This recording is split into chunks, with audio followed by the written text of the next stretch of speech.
পুটিয়াপাড়া যুব সমাজ কল্যাণ সংগঠনের পক্ষ থেকে 50 পরিবারের মাঝে ইফতার সামগ্রী বিতরণ। এতে ছিল মুড়ি, ছোলা, ডাল, চিনি, আলু, খেজুর সহ নিত্য প্রয়োজনীয় ইফতার সামগ্রী। এ সময় সংগঠনের সদস্যরা বলেন, আমরা শুধু ইফতার সামগ্রী বিতরণের মধ্যেই সীমাবদ্ধ নয়।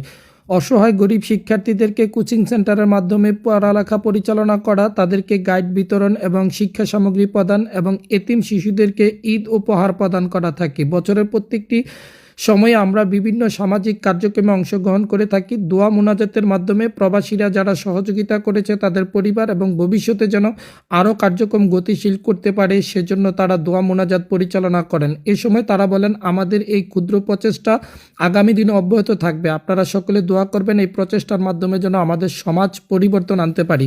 এই সময় সংগঠনের প্রত্যেকটি সদস্যের জন্য দোয়া করা হয় এবং তাদের সুস্বাস্থ্য মঙ্গল কামনা করা হয়। বলেন যে এবার যারা করেছে এর চেয়ে বেশি আমরা ভবিষ্যতে করতে চাই। 40 জন ফ্যামিলিকে সাহায্য সংস্থা করে বিভিন্ন রমজান উপলক্ষে ইফতারির সরঞ্জাম তো 40টা ফ্যামিলিকে আর এর মধ্যে একটা এতিম বাচ্চা আছে, তাদেরকে আমাদের এই সংস্থার ভিতর থেকে তার লেখাপড়া খরচা এবং বছরে কাপড় সাপড় দিয়ে। আসসালামু আলাইকুম। আমাদের পুটিয়াপাড়া যুব সমাজ কল্যাণ সংগঠনের পক্ষ থেকে যারা আজকে রমজান উপলক্ষে আমরা যে ইফতার সামগ্রী বিতরণ করতেছি, এর ফাঁকে আমরা কিছু গাইড আমাদের যে সমাজে যারা আছেন এই দরিদ্র হতদরিদ্র স্কুলের ছাত্রছাত্রী যারা আছেন তাদের মধ্যে আমরা কিছু গাইড বিতরণ করব। আমাদের সমাজের প্রবাসী যারা আছেন, আমাদের সমাজের সবার আর্থিক সহযোগিতা ইনশাল্লাহ এই সংগঠন পরিচালিত হয়। তারা আইডি করে আমার কাছে খুব আনন্দ লাগে, সবার লাগে দোয়া করি আমরা।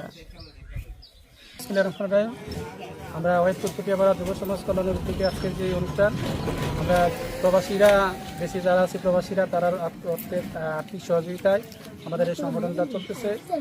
আমরা ভবিষ্যতে আরও বড় কিছু করবো।